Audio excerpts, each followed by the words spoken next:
ছাত্র দলের যে কর্মীরা রয়েছেন তারা হচ্ছে বিশ্ববিদ্যালয়ে অস্ত্রের একটা মহড়া দিচ্ছেন বা অস্ত্রের একটা ঝনঝনানি তৈরি করেছেন এবং এখানে ৫ জন ছাত্রদল কর্মী অস্ত্রসহ আসলে আটক করা হয়েছে।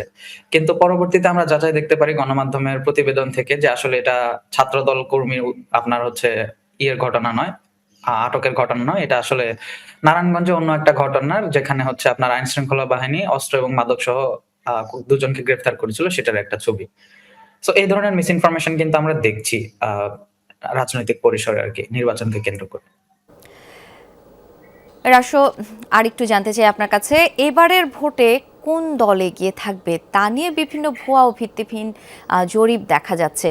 আরো কি ধরনের মিস ইনফরমেশন দেখা যেতে পারে? জরিপের যে ফলাফলের যে বিষয়টা আপনি বললেন, আসলে নির্বাচন কেন্দ্রিক সময়ে আসলে জনপ্রিয়তা দেখানোর জন্য বা মানুষের মধ্যে একটা আস্থা তৈরির জন্য বিভিন্ন ধরনের ভুয়া জরিপের একটা ফলাফল আমরা সামাজিক মাধ্যমে দেখতে পাই। অনেক ক্ষেত্রে এই জরিপের যে ফলাফলগুলো আসে সেগুলা কোন একটা প্রতিষ্ঠানের বরাতে বলা হয় যে অমুক প্রতিষ্ঠান একটা গবেষণায় দেখা গেছে যে আগামী নির্বাচনে ফরসে বিএনপি ২৪০-৫০ আসনে জিতে আসবে বা অন্য একটা দলের ধরেন জামায়াতের আমির ডক্টর শফিকুর রহমান ৯৯% ভোট পেয়ে ক্ষমতায় চলে আসবে। এই ধরনের জিনিসগুলা কিন্তু আমরা সামাজিক মাধ্যমে বিভিন্ন গবেষণা প্রতিষ্ঠানের যে গবেষণা সেটার বরাতেও আমরা দেখতে পাই। আবার অনেক সময় গণমাধ্যমের জরিপের ফলাফল হিসেবেও দেখা যায়।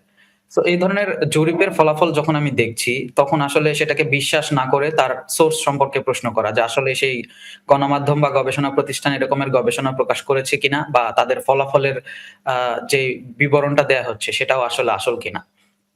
যাতে মানুষজন বিভ্রান্ত না হয় এবং আসলে এখানে নির্বাচনের যে ভোটিং প্রক্রিয়া সেটাতে যাতে বিভ্রান্তি তৈরি না হয়।